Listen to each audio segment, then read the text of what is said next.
دکتر صاحبان در تشریفات مسائل کنیم وانی وزیر صاحبان هر صورت به خود خبری لنده بگم برای شما پرسیدی چه واقع بحث رو اول که بعضی دیر لنده توقع در خلا کنسیت معرفی میکنم واقعا نوست از هر دیر خمالگری در کالیجان چه تقریبا دور از کار لنده جنم دیر پاک و در خپل لکچر پاک پاستا به اسم معلومات راکنم بازم تشکر از آمدن شما که اینجا آمده میفهمم که پیش از ایدام است کلتان مصروفیت‌های خانم زیاد باشن علاقه گرفتیم که در این پروگرام اشتراک کنیم دیگه امیدوار از بایستیم که یک صحبت خوب داشته باشیم مخصوصا پیش از اید و موضوع خود انتقالیم درباره استیت بیلدینگ است یک موضوع بسیار سنگین دیگه بحث‌های جالب در اون رو داشته باشیم اگر کسان چه توقع دارند چه تامس بارکلی رایشی یا در توقعی متاسفانه تاسو ټول په دې باندې پیږي چې د اوسنۍ امنیتي شرایط بګذران سړی پې نه پوهېږي چې څه خبرې کوي. موږ سره وعده کړې وه چې راځي مګر متاسفانه د امریکایي پوهنتون هغې ته اجازه ورکړې نه ده ولې چې نشي کولی د پوهنتون ووځي. مګر بیا په هغې حال کې موږ ډېر زیات خوشحاله شوو چې یو بل ځوانه سکالر چې نه پوهېږم د دې کارو سره تاسو څومره بلدیت لرئ هغه حاضره شوه چې په ډېر کم وخت کې موږ تقریبا 10 بجې دفاعي ته وویلې چې باید ته دا لکچر ورکړې خدای خپله وویلې چې ولې چې د ډاکټر صاحب د پلار میتونه کارونه استفاده کړی او ډېر زیات علاقه ورته لري نو حاضره ده چې دغه لکچر مخکې وځي. I'm so sorry that I'm speaking in Dari and Pashto, but I hope you get some of the gist of it. So let me speak in English too. About the foundation, I think probably most of you know about the foundation. The foundation was actually established based on the vision of my father, his thinking, and his love and commitment for Afghanistan. He has been, as you all probably know, very committed to promoting Afghan history. I remember during the Soviet time when everybody was leaving the country and my mother was like, we have to leave. And he said, this country actually has paid for my education and this is my time right now, I need to document everything. So he jeopardized his life and our lives and stayed here. And as a result, we do see and appreciate some of the work that he has done, including his discussion about the Soviet occupation, about the state building agenda. So based on his long-term vision, the foundation was established in 2015 when he was still alive. And basically we have, right now, the overall goal or objective of the organization is promoting Afghan history, and that's the overall goal, but how do we do that? The idea is that we've had international scholars speaking about Afghanistan during a time where there was a lot of interest about Afghanistan, but that opportunity probably wasn't so much provided for Afghans, or maybe we didn't have too many scholars, but right now, fortunately, we do come across so many young scholars who have finished their education and their PhDs abroad. So Cochrane Foundation would like to promote that scholarly work in the area of history and to facilitate further research and dialogue and discussion on Afghan history. So how are we going to do that? This will be done in partnership with other organizations, both national as well as international organizations, by participating in international and national platforms. We are participating in SOAS's discussion next month, I believe. And then in October, additionally, we will be publishing, in the first stage, publishing all of his books in Dari, Pashto, and English. We're actually collecting some of his articles that we haven't seen it. I was listening to one of the videos that I had recorded, and he talked about the first book that he has translated, and we still don't have that book. So we would like to compile his book and make it available in the national languages of Afghanistan as well as English. We have brought all of his books. We do have the archives. We would like to enlarge the archives and make it available to history students. Additionally, we would like to offer scholarships for young scholars to be able to continue research work. And for that, we're in the process of establishing an academic board to be able to help them, guide them in their research work. Additionally, we would like to have these kind of discussions on different topics. He was really into analytical thinking rational thinking and discussion both at home and encouraged this all the time. So he would have been very happy to see that we're actually having this kind of discussion in Afghanistan. So these are the overall objectives, but we need your help, we need your support, both individually as well as institutions, because it's a huge endeavor and we cannot do it by ourselves.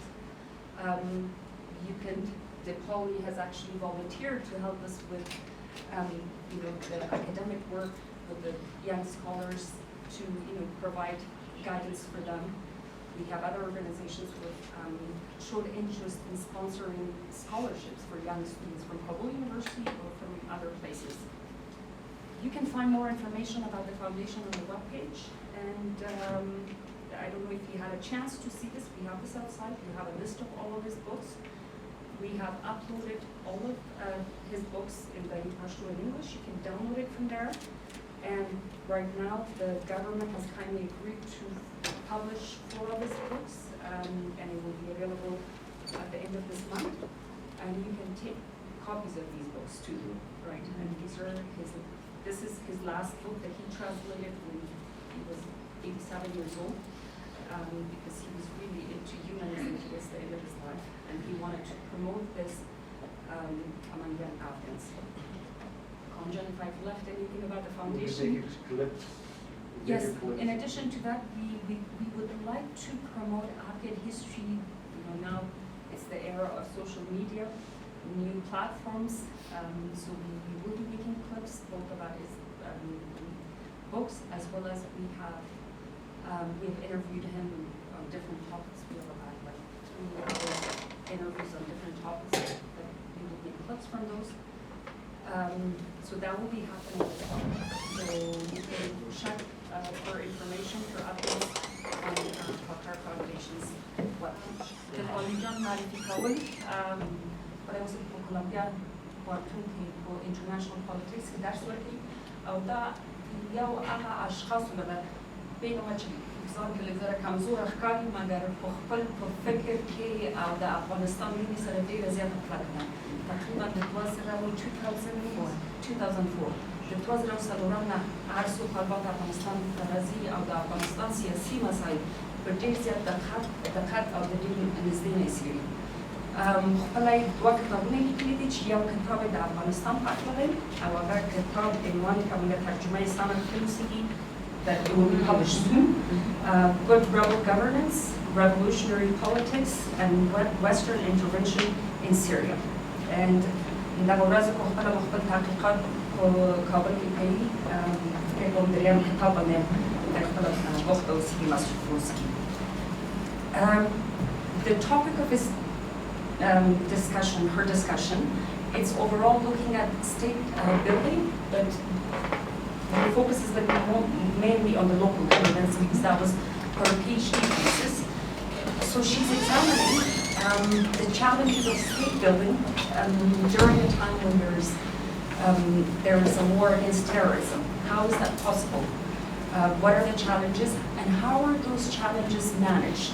And she's closely examined former President Karzai's approach to state building during that time. So she will be discussing that and with maybe a little bit of discussion about how is it different during President Ashraf Ghani's period. So without any further delays, we will have about half an hour discussion, correct? And then after that, we will have another half an hour of question and answer.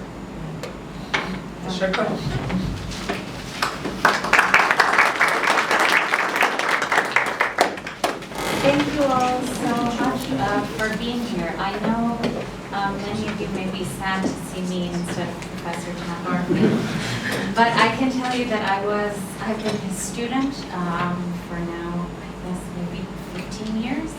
And with him, I'm the Vice President of the American Institute for Afghan Studies, which he leads, so we work very closely together. And in fact, he's the first professor who told me that I needed to read Hassan Kalkar's work.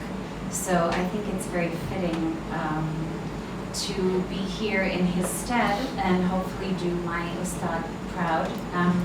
For me to be at the Kalkar Foundation is an emotional moment for me because Khwaja has been one of my closest friends in Kabul for over a decade and has always taken very good care of me. And her father's work is truly foundational for all of us who study this country, not just this country actually, but for all of us who are interested in state formation.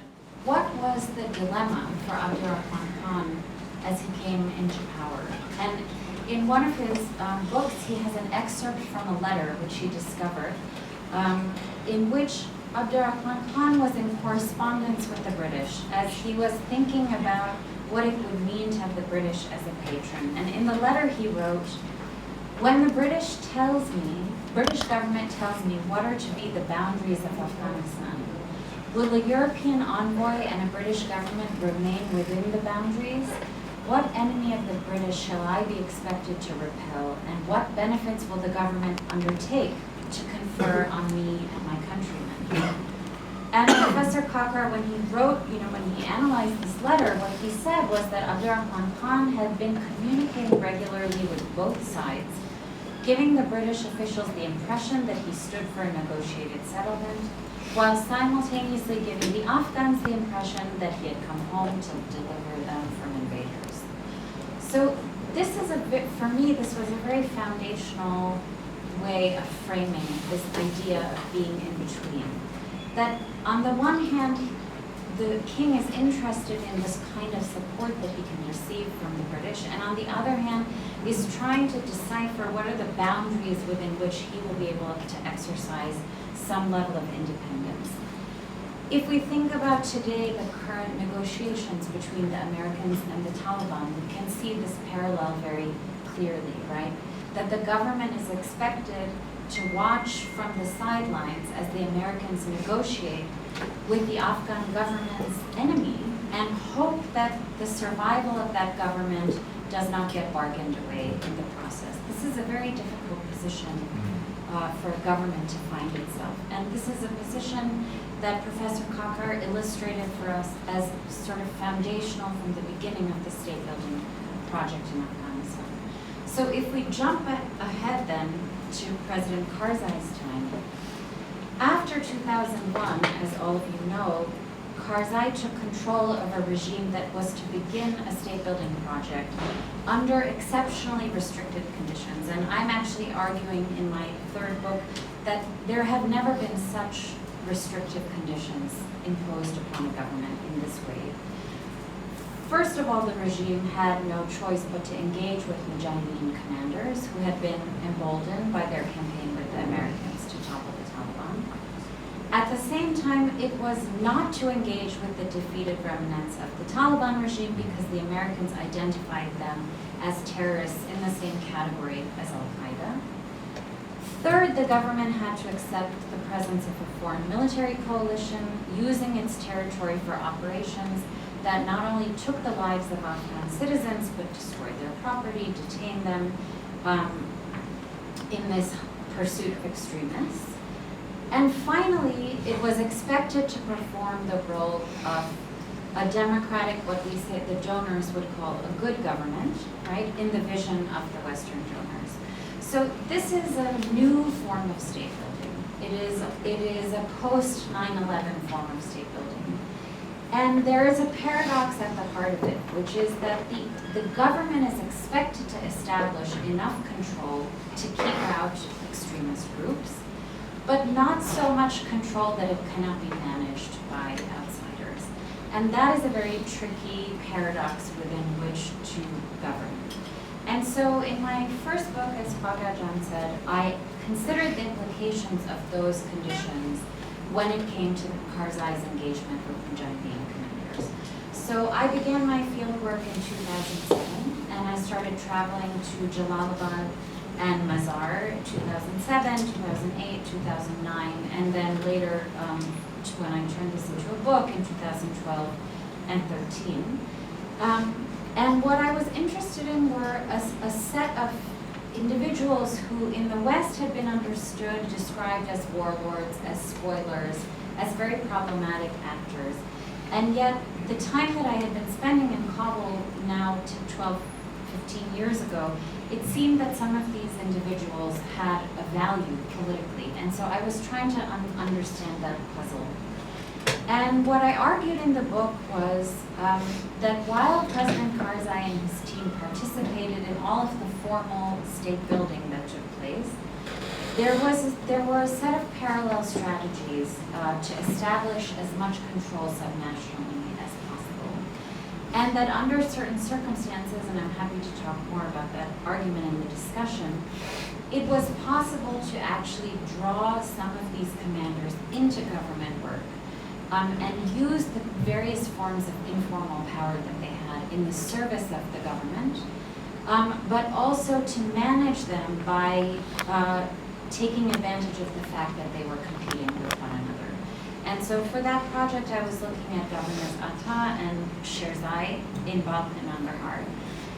And my argument was that, there were many costs, of course, and many implications that people were unhappy with in terms of the governance that these individuals provided, but that in a different sense, they were able, first of all, for themselves to reimagine their own political futures in a way that involved the state and an investment in the state, rather than being outside of the state.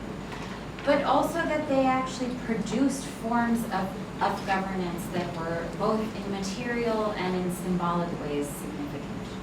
And that, for me, was an interesting puzzle, and that was from the perspective of the provinces and of these commanders. Now, in my new research, I am stepping back from these particular governors and considering the larger subnational political map. And so I'm interested in thinking about how subnational appointments work, but also in understanding what they can tell us about this larger state building project and the implications of that in other cases. So I began to look at the whole range of appointments that Karzai had made. Subnationally, it's close to 200 governors that he appointed during his term. And I'm currently in the process of building a similar data set for President Ghani's administration.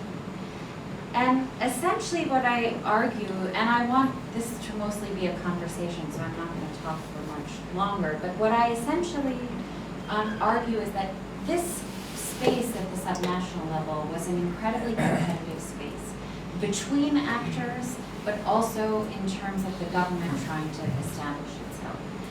And that one of the advantages of a highly centralized institutional design was that the president had this authority to make appointments. And that in order to stay above this kind of competitive set of games that were underway, the appointments of governors was a useful instrument for President Karzai. And, in the West, when we talk about what good governance should look like, a lot of the types of appointments that were made and the ways in which they were made would not meet that standard. But part of my argument is that that standard is not necessarily relevant in this context, nor is it necessarily possible given this larger international frame that I described. I think, in a nutshell, that the import of subnational appointments is to manage competition, to manage political competition. And this is a part of governing that we are not comfortable talking about enough. We want to talk about service delivery, we want to talk about rule of law, we want to talk about policing, and these are, of course, fundamental tasks for a government to perform. But in the current circumstance, the management of political competition is also of great import. And so what I argue, and we can get into the details of it later, is that if you look at the appointment of governors, you see the ways in which the palace was able to use unpredictability to balance different factions against each other, to use the fact that these factions were competing with one another to establish government presence, to reward clients, to punish spoilers, and all the while to manage the interests of the donors at the same time. And that this system, which was in some ways difficult to understand from the outside, that itself served a certain purpose. And that the fact that the system was dynamic in different ways, and that the president had a great deal of authority to maneuver within that system, that allowed for a more significant degree of influence on the part of the government subnationally. And I'm happy to talk about the more specific numbers, but in general, what I find is that a great deal of appointments were involved the promotion of former Mujahideen commanders into governorships. Roughly 2/3 of the governors had a commander background. That a large portion of them came from the major factions that you might imagine. That there were very interesting kinds of ethnic balancing that was going on and party balancing that was happening in various cases. That regions, you can look at these appointments from a regional perspective and see interesting patterns. All of that is part of the research.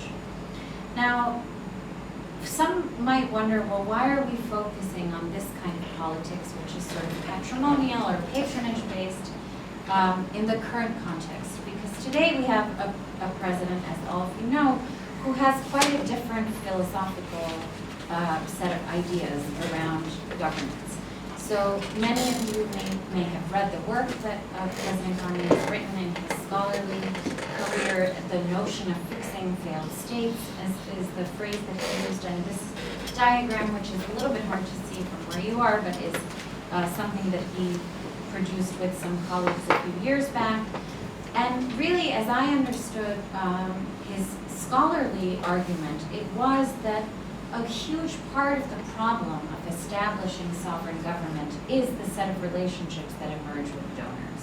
And that in fact, foreign donors prevent the creation of these very important relationships between a government and its citizens that produce the kind of what we call social contract that makes government work.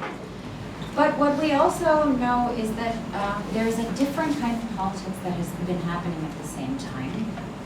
And that type of politics, for me, is very interesting because of the difference, at least overtly, in the philosophy between the two rulers. So, I was here in 2009 in the previous administration's presidential contest, and then I was again here in 2014, right before President Ghani was elected. And I'm still in the midst of collecting his full set of subnational appointments. But if we just look at the national scene, we see some interesting developments that complicate the picture a little bit, right? So I remember being interested in the beginning when I heard that President Ghani, then candidate Ghani, had brought General Dostum on as his vice presidential candidate.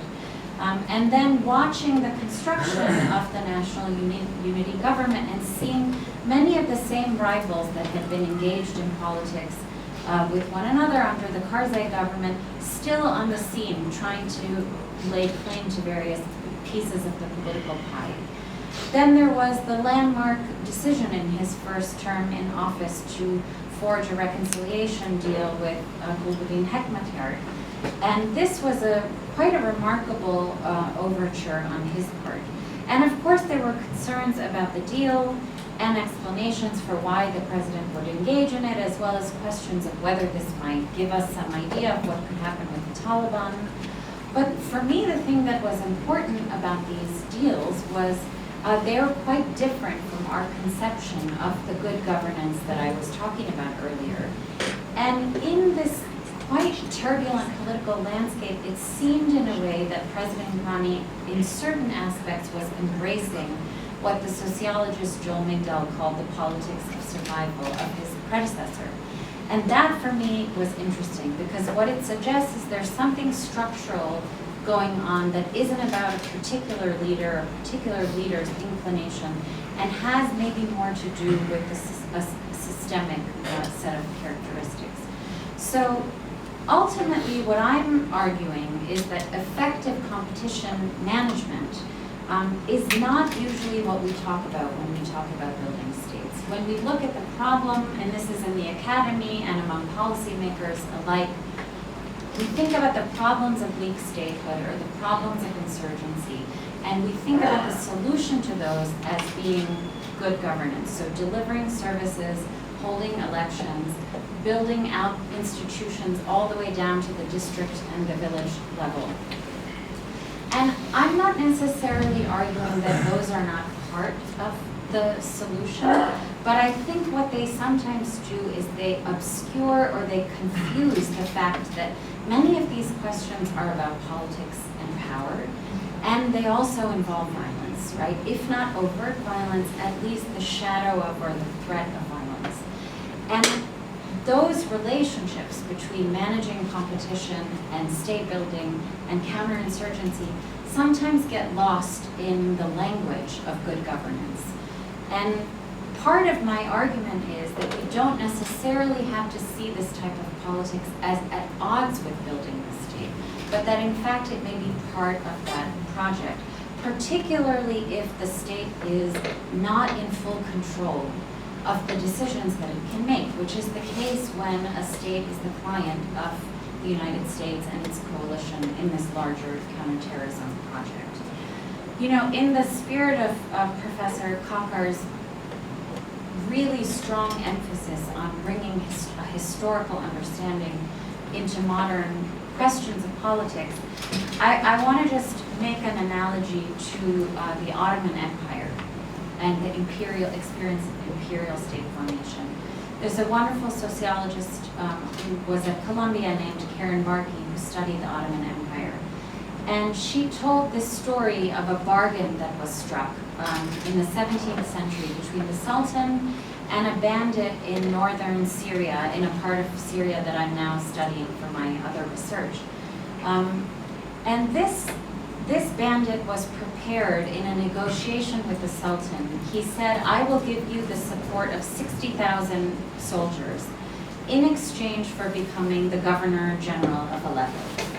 And that relationship with the imperial state that this bandit forged was a very turbulent one. But the rationale behind the appointment reflected a kind of palace politics on the part of the Sultan, which I think is strikingly resonant with choices that have to be made today. If, in fact, you could even think about a parallel between the Hekmatyar deal and this one, right?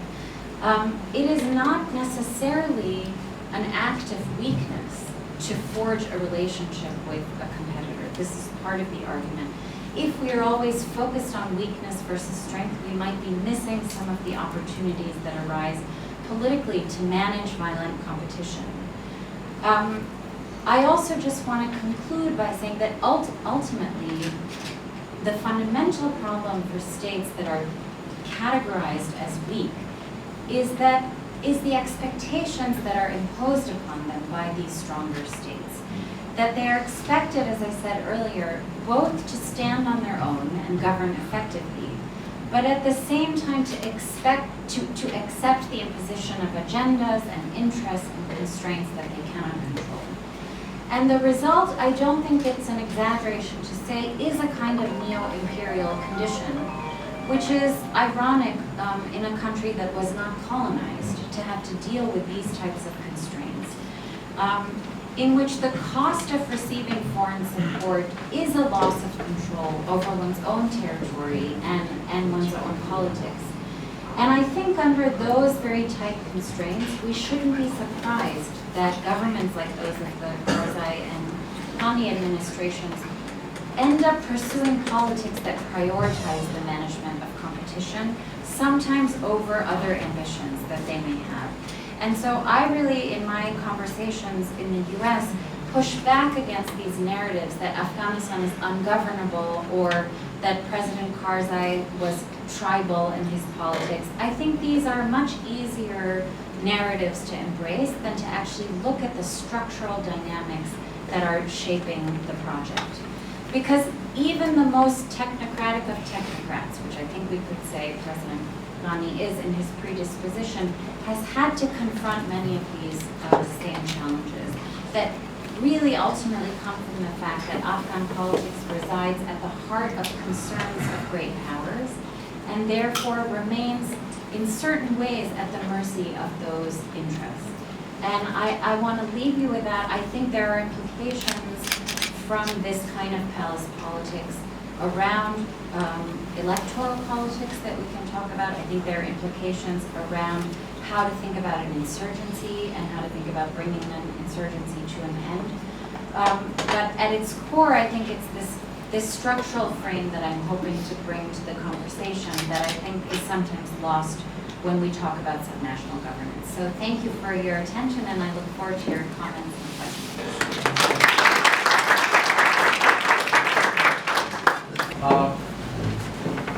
I'm still not very clear as to what the very clearest form what the thesis is. Are you saying that the Afghan state remains to be weak or weaker than it should be because of the demands of donors or something else? If it happens to be, if you agree with that, that donors have been part of the problem of state building, then my question would be, why is it that in other post-conflict states, donors have not insisted or have not favored very weak states?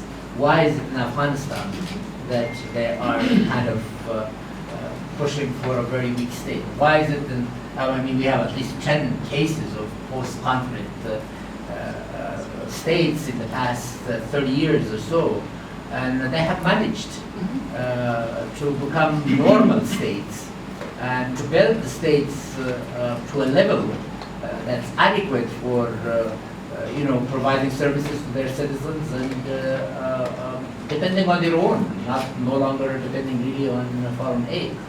Why is it in the case of Afghanistan that even though there's been substantial amount of support given to the states, why would the donors aim at having a weak state and here and not in other places? So I'll start from here, but I'm sure some of these issues.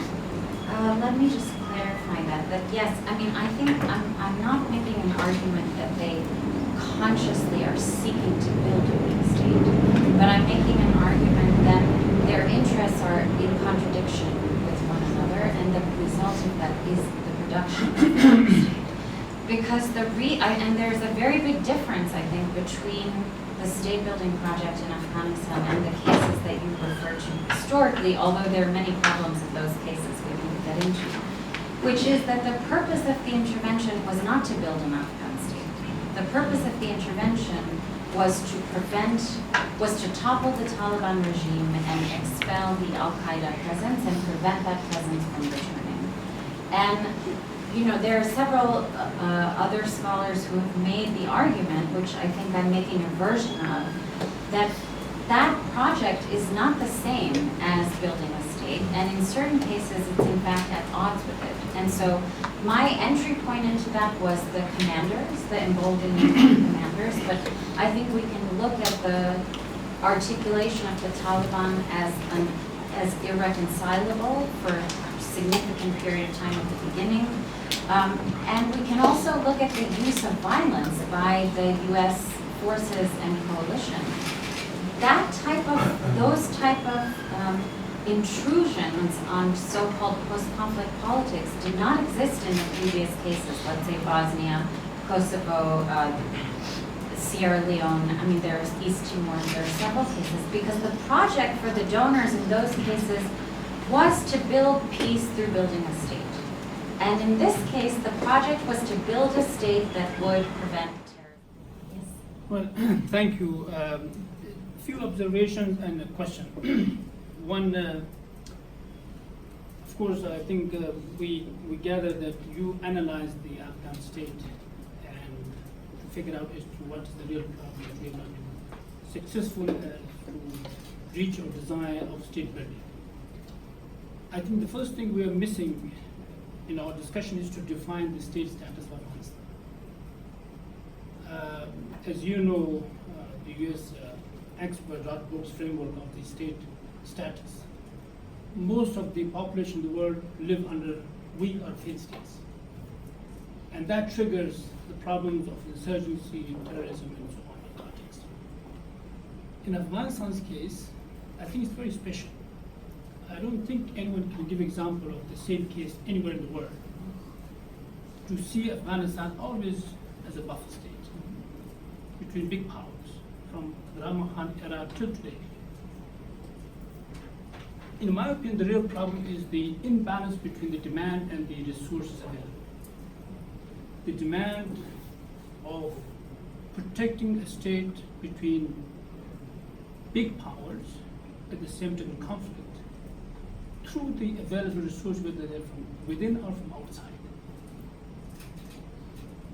So therefore, I think for us, it's important to define Afghanistan, what kind of Afghanistan it should remain in the future as well. In my opinion, we can never claim Afghanistan is a strong state, even a developing state.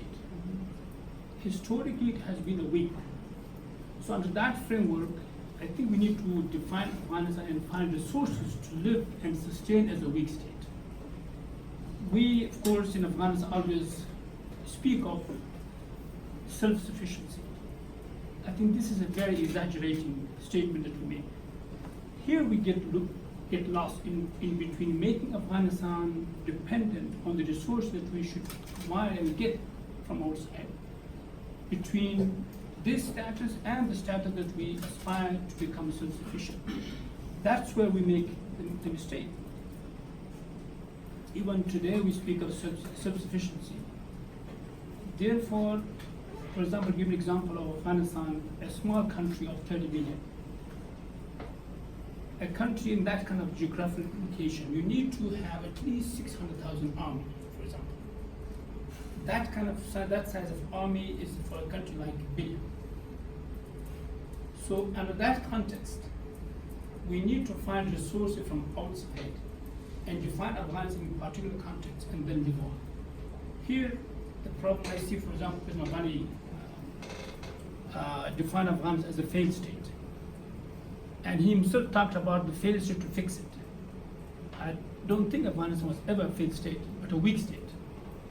So a consistent weak state definition is good enough for Afghanistan to find its way into the long-term future. Thank you. Yeah, I completely agree with you. I mean, I think the concept of state failure for me is a problematic one, in part because we live in an international system in which states are recognized as sovereign juridically, internationally. And so it's not clear to me what it means to fail in that, first of all, from that perspective. And second of all, I think, as you say, there's more complexity behind the ups and downs of Afghan state building than saying that this moment there was failure and at this moment there wasn't.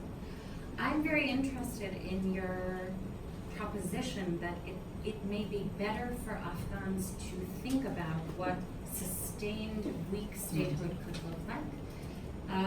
That's a conversation to be had among Afghans, and I think one of the things that's tricky to think about is what is strong enough, right? That it can be managing its own affairs in ways that limit the ability of outside actors to continually interfere. And this is really a catch-22, I think, in the sense that a lot of the limitations, I've only described the counterterrorism limitation. We haven't talked about the interference by regional neighbors. There are many other factors that limit the capacity of the government to govern in a sovereign way. But I do think that one of the conversations that I imagine may be part of the election season and may be part also of thinking about negotiations with the Taliban is, what is a realistic conception of what domestic sovereign rule looks like? Is it that every district needs a functioning district governor's office? Is it that every district assembly should be elected? Are there certain ways to think about consolidating governance? Are there ways of deconcentrating governance? These are, I think, extremely important conversations for the reason that you say, which is to be striving towards an unrealistic goal ensnares one, I think, in unproductive relationships with donors, but also creates expectations among citizens that then lead to frustrations that can produce violence in the worst case scenario. So I think it's a very interesting idea to think about what could a sustained, and weak has such a, I mean, for obvious reasons, negative connotation, but a more limited conception of what governance could look like. I think it's an interesting one, and it's certainly, there have been moments in Afghan history when that has been the case, that have been more peaceful. And that in itself should, I think, give us some hope and some pause about how to conceive of politics here. Dr. DePauli, first, thank you for being here and for being a long friend of Afghanistan. I've known Dr. DePauli since 2012, and I think every time I can't be impressed enough by the intellect that you bring in for producing that intellect. So for me, I think to bring the lens and focus it on the governance level, I think a critical manifestation or implication of the two types of state management that you described, because I work with the government, I think on a daily basis I can experience it in the day-to-day decision making in the form of balancing inclusivity and efficiency. So I'd like to hear a little from you on how, so if you compare President Ghani's government or the form of state management with President Karzai's, do you think the fact that President Karzai was more inclusive, did it affect the efficiency of his state management, or do you think there is no relationship between both of those? Is there any way we can balance the inclusivity and efficiency? And I think if you bring it back down to what's happening today, again in the peace process, also I think that the question comes up when you're trying to strike a balance between inclusiveness and also how efficient you can be in the process. Thank you, Vanessa, for your kind words and for this question. I think this is the perfect articulation of the trade-off between efficiency and inclusivity. In my interviews across the board, I find that supporters and critics of both leaders make this distinction.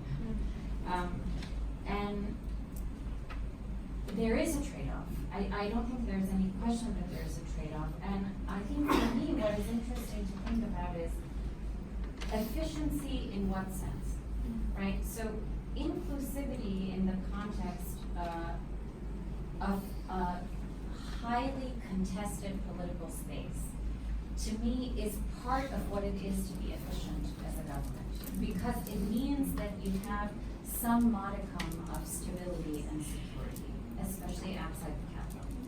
And so part of the challenge is it possible to be inclusive of actors whose interest in being part of government is not necessarily to make it more efficient in the ways we think about technicians, right? And I think one of the ways, there may be ways in which to think about this sectorally. There may be ways in which to think about, in major cities, how we might think about this differently than in districts. But I do think that there is a trade-off. To look at the state building process, it would be important to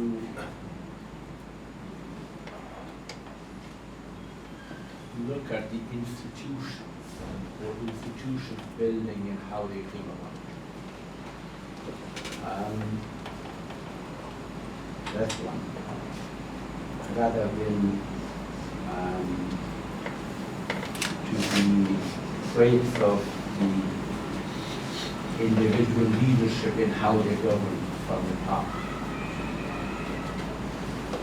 Again, the way I see it and the way I witness it was part of it. State building in Afghanistan, as it started, was never a well-coordinated, thought-out national agenda.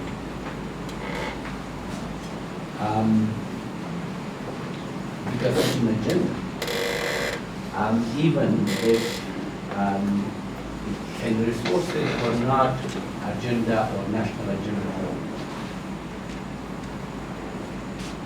They were driven by donors' desires and how they saw state building in Afghanistan.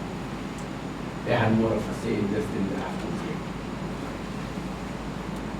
And to donors, state building became more about the processes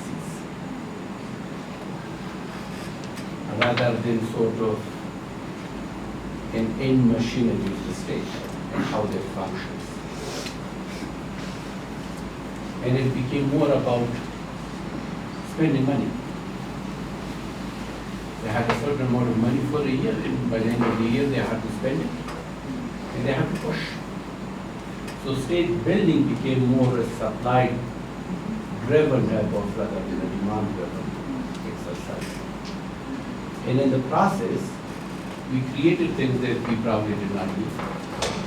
Sustainability never was an issue. Still probably isn't with a lot of donors. And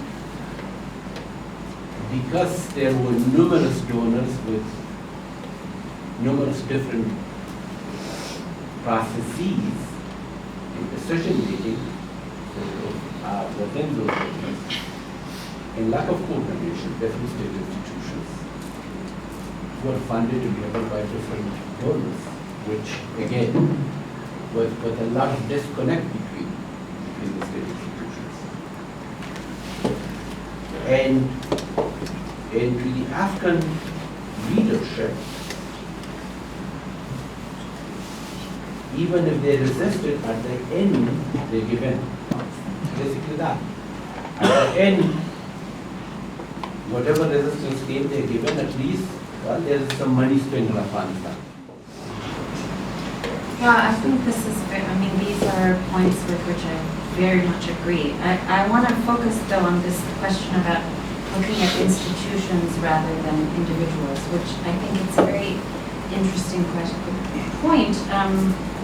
In part because I think donors, in addition to all of the critiques that you leveled against them, end up looking at, they talk a lot about institutions, but they end up looking a lot at individuals and working with individuals and attaching to individuals in ways that further erode the possibility of building the very institutions that they talk about.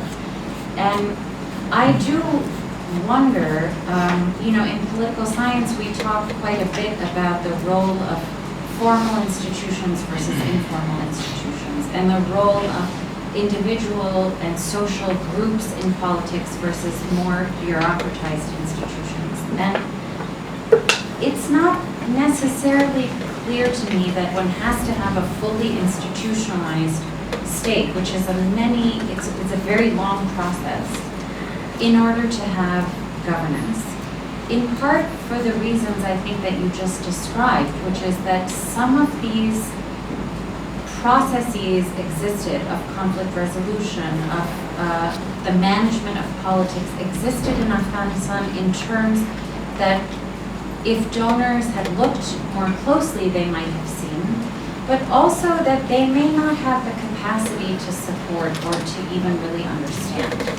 And so I think this comes back to the earlier point of what is actually possible, especially in a sustainable sense. And if in fact this is the most expensive and least credible election, which is it's a very disturbing phrase for everyone involved, donors, recipients, voters, parties, etc. What does something different actually look like? And there, I think, is where my conversations in Washington often get stuck. I think that the academy often gets stuck, and I think my conversations with my Afghan interlocutors also get stuck. What would something less ambitious look like that would be legitimate? I mean, elections is a perfect example of presidential elections have somehow become a necessary part of the process of achieving political legitimacy in this country. And yet, they're extremely expensive and, as you put it, not entirely credible. Is there an alternative to that? Is there a way of holding elections in a more cost-effective way, I don't know. I mean, that's where technical people should, I guess, come into the picture. But it's also a political question, right? About there are expectations now, because the politics have not remained static, and this is part of the conversation around negotiations with the Taliban. Afghanistan is one of the most centralized states, and that's why we have a problem in making the politics more inclusive, or having better service delivery, or getting closer to our public, where people, everything is being decided from Kabul or few major cities. And then there's a major population where they don't have a voice because they're really far. And I think that's why even the policy we earlier talked with the local governance, because no one read it. It didn't talk like the core of it, which is about centralization. Who gets how much power? Who decides about the budget? And often we hear complaints that the plans and the decision about development sector is decided from Kabul, and people feel they don't have a voice and they have grievances. Now, what is your opinion about that? When is the right time for us? Of course, it's an Afghan matter, but do we need to talk about that or not at this political juncture? Yeah, I mean, this question has been animating the conversations that I've been a part of since I first started coming here. And of course, around the time of the Constitution, it was in question, but it continually came up, especially if you spend time in the provinces. This is one of the things that people at that level of government are most concerned about and asking questions about. I happen to be, I think, in a minority among scholars who study the Afghan state to believe that centralization isn't the core problem. I think a lot of scholars, including Professor Barfield, have made the argument that decentralization would be a way of getting around a number of these challenges. I think for me, it's hard for me to imagine a president that would initiate decentralization, because that would be to give up power that has been given to you by the Constitution. In the US, we have conversations often about the overreach of the executive branch, and the executive power is growing and growing. It's the one constant between Republicans and Democratic presidents, that whatever they say when they're running for election, they want to accrue that kind of power. And the process of actually decentralizing formally, I imagine, would be quite a complicated political process, for which maybe getting the kind of agreement required may be very difficult. Now, obviously, the time of the negotiation with the Taliban, if that opens up that whole conversation, this may be the time when that conversation happens. And it might be interesting to actually map out which parts of the political elite are invested in decentralization versus centralization. And there may be points of agreement between individuals within the government and the Taliban. I don't know. But I do think that there are ways of thinking about what is possible in terms of deconcentration of power, even if formal decentralization didn't happen in the way that you're describing it. You know, is it possible, for example, to think about budgeting being done in a way that involves more feedback? Is it possible to think about the collection of revenue and then the disbursement of revenue in ways that involve more input on the part of the subnational level? I would only say that that, again, is not a technical question. It is a deeply politically fraught question. And my guess would be, I mean, this is maybe an unpopular opinion, but I would say that the one advantage of a highly centralized state system, as I see it, is that a lot of different actors who might otherwise be invested in building their own power at the subnational level at the expense of the national state building project remain invested in being part of what's happening in Kabul, because they would maybe imagine that they could have a piece of that power.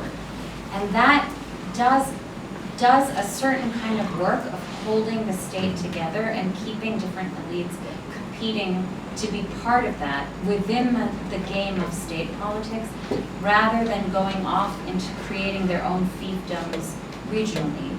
Because that is one of the questions, right? I mean, in a country in which there's tremendous amount of power and political organization at the subnational level, and neighboring countries that can exploit that, what is going to hold the state together if a more decentralized architecture exists? I'm not saying that it's not possible, for example, to have elected governors, or, I mean, I think all of these scenarios are possible. But there may be some logic to centralization that keeps everybody focused on Kabul in ways that might be constructive. I also think there are ways of making that governance work more efficiently that don't necessarily require completely revamping the Constitution, which is not an easy thing to do. I just wanted to take you up, thanks for I want to take you up on your offer to apply your analysis to the potential incorporation of the Taliban into the government. And what would that look like? And how would it be sustainable in terms of the historical perspective that you have on the integrity of Afghanistan? Colin, how are we in touch? Should we collect a few? Perhaps one or two more questions. So let me just get I'll the say, yeah, last if you don't- few. Yes, Thank you so much, Professor Mukherjee. I'm really. Oh, here's the door. No, that was really brilliant, thought-provoking. I'm not responding to it. I'm asking a question. You mentioned in the beginning that sort of donors have been insensitive, to say the least, to certain of the institutional imperatives that any Afghan president and governance system faces. Where we're coming from as donors, we of course also have imperatives back home. We have sort of parliaments that expect certain things when we sort of enter into donor relations with third countries. Now, and I sort of, the kind of the tensions that those two sets of not necessarily compatible ways of doing things give rise to is something which I really recognize very much sort of on a daily basis. And also the sort of the deep lack of maybe understanding on the part of donors for what sort of kind of a place we're acting in when we are in Afghanistan. Looking forward, it's reasonable, I would say, to assume that there's going to be a pretty fundamental reconfiguration of this polity in, say, 1 year, 2 years, and that the way sort of Afghanistan has looked and the way it's looked from the outside since 2001 will end and something else will emerge. Might not happen, but I think the chances of that happening in the relative near term are maybe bigger now than they have been in the last 18 years. So my question is quite simply, that will of course also necessarily imply a fundamental reconfiguration of relations between donors and that future Afghanistan, whose nature we do not yet know. Any advice from your end to people like me as I'm about to finish my tenure here and hand over to successors? Things that we should think about and things that we should try to not get wrong next time around, if that is indeed what's about to happen. Thank you, Dr. Topoli, for the very interesting remarks. I think the struggle for the balance between managing the power dynamics at the regional level, but also taking into consideration issues of good governance and service delivery is very valid. One of the issues that I think would be helpful would be to think of economic development, because we've never had that in its true sense, for example. The cities that we have are not really cities in its modern sense. It's just large villages. The socio-political relationships in the cities are very much like villages. People come from the villages and they bring their own socio-political relationships. So economic development may be one of the things that, from the one hand, it would transform the socio-political relationships, that would sort of minimize the pressure on the state to manage the issues of power dynamics at some national level. But on the other hand, would give you more resources to focus on issues of service delivery and good governance at the subnational level, and that would decrease the pressure from the donors to take into consideration their agendas. But then we've never had long enough stability to focus on that. So the question would be, how would you maintain stability for sort of a modest period of time that economic development and economic growth would take enough roots that it would just go on its own and in ways of transforming socio-political relationships and giving enough resources to the state to do its own business. These are very hard, big questions, so come please rescue me after a few minutes. Let me start with Alex's question about the Taliban.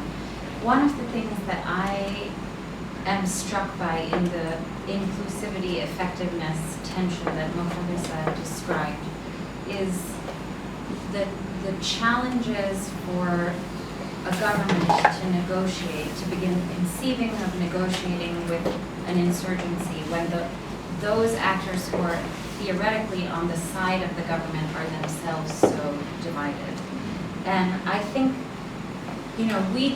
countering insurgency is hard enough to think about without layering on the problem of countering terrorism, which for the reasons I outlined. But I think it's even harder when one thinks about a government in which there are large factions that do not feel that they are at the table on the same terms. And so one of the things that I am worried about, having been here for the last couple of weeks, as separate from the question of what will happen, how can the Taliban themselves be incorporated into the current order, is how is the government going to negotiate as one single side in a conversation with the Taliban in terms whereby the Taliban position, which is probably simpler and in that sense perhaps more coherent, even if it's less palatable, can take advantage of the fact that these different divisions exist on the government side. This strikes me as maybe the most difficult aspect and of course that's brought to light by the fact that the contestation around the election has begun around the same time. I think if one assumes the possibility of a ceasefire and a discussion around the substance of what governance would look like going forward, the question, the point the ambassador raised, should we assume a substantial reconfiguring of politics? My sense from the people that I speak to and know is that that's not right now an acceptable option here, to fundamentally reconfigure the way that government will work. So one possibility may be to think about a model like the one Karzai used of managing Mujahideen commanders and think about what parallels might there be in terms of offering subnational positions to those who might be interested on the other side. Now that presumes that there will be individuals who are interested in being accommodated in the current order, and that won't be the case if the Taliban position is completely revisionist and the whole system has to change. I don't know enough to know if that's the position. I mean, I've heard interesting conversations about the republic versus emirate question and all of these questions around how much the Constitution would have to change in order for them to be satisfied. But I could imagine that that's a starting position and that ultimately one could end up in a position in which, to come back to the question of decentralization also, that there are possibilities for inclusion within, broadly speaking, the current framework that accommodate individuals, but also some of their ideas and their agendas. And there I do think going back to study the period between 2001 and 2004 would be worth doing, and thinking about what are the decisions that in retrospect around accommodation were not such good ones, and what were the decisions around exclusion that were not such good ones. I think there may be lessons there. When it comes to the question about advice for the donors. One of the reasons that I became an academic was because I wasn't good at actually making decisions about what to do. It's much easier to criticize than to make the decisions oneself. So I really appreciate this tension that you present. I do think that it shouldn't be too much to ask of intervening governments to have an awareness of the places in which the demands that they make are contradictory or inherently conflicting. And I can only speak about my own government and say the demands, the degree of internal contradiction and conflict in the demands made even by a single agency is unacceptable. And the one advantage of a kind of drawdown of funding is that the impulse that Minister Zalpilwal described of spending the money and burning the money and all of that goes away a little bit, and perhaps there are possibilities of more thoughtful consideration of when smaller resources are being distributed, let's at least try and coordinate that better. Finally, on this question of economic development, it's such an interesting and important one. It may be actually connected to the question of the donor engagement also, which is how, this is another catch-22, you know, how do we create enough stability for genuine development to take place? I mean, one of the experiences for me, one of the gifts of doing research at the provincial level was watching places like Mazar and Jalalabad developing, you know, in the last decade when I was there, in terms that in certain ways seemed largely independent from what was happening in other parts of the country. That, of course, creates its own set of problems. But it showed to me, I mean, this is another thing that's striking about being in Kabul right now, the amount of construction that's happening, the amount of people that are buying a lot of stuff for Eid and blocking traffic all over the city. I mean, it suggests that there is an engine underneath. You know, there were, Professor Barfield and I were talking last night in the car about how everyone predicted that in 2014 the whole thing is going to collapse when the big drawdown of aid happens. And that didn't take place. Now, what are the drivers of that and how much of that is illicit money? And there are many other questions that we could get into. But I do think this is another opportunity for donors to think about the long-term investment and try and make what all of the money that they've poured into this country worth something by thinking about these longer-term development questions. And again, that has to do, I think, with incentivizing the relationships, but also it will probably have to do with questions of deconcentrating power. And it will also probably mean that some of the elites that people wish would go away and have been wishing would go away for a very long time, including some of the governors that I've studied, they're going to be part of that project of economic development and reconstruction. And questions around taxation, questions around regulation, all of that is going to bump up against their interests. And so that's where, again, I think the assumption that effectiveness is necessarily at odds with accommodation or inclusiveness, we need to sort of relax that binary a little bit and think about the ways in which effectiveness can mean something more than just like good functioning of bureaucracy, and might include things like economic development that keeps a certain set of actors in play when we might otherwise wish that they had moved to Dubai by now. But I think on that note, I will end, and thank you all so much for the conversation.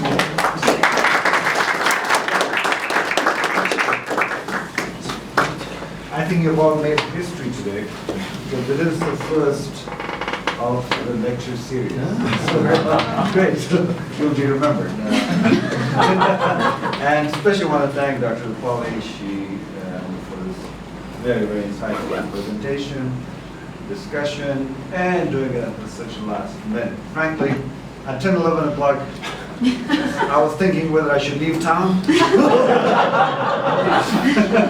Or how am I going to tell people, that I can reach so many and say, you know what, we don't have the event today, and what it will mean actually, or a future event. I mean, next time nobody will come as well. So thank you very much for saying that, and also thank you, each one of you, for actually coming in. I know again on this Friday, and this in the preparation for Eid, many actually had left the town as well. But we also next time we'll probably even have a bigger event, and I think it's a good start. So I want to thank you again very much, and hopefully we will continue this.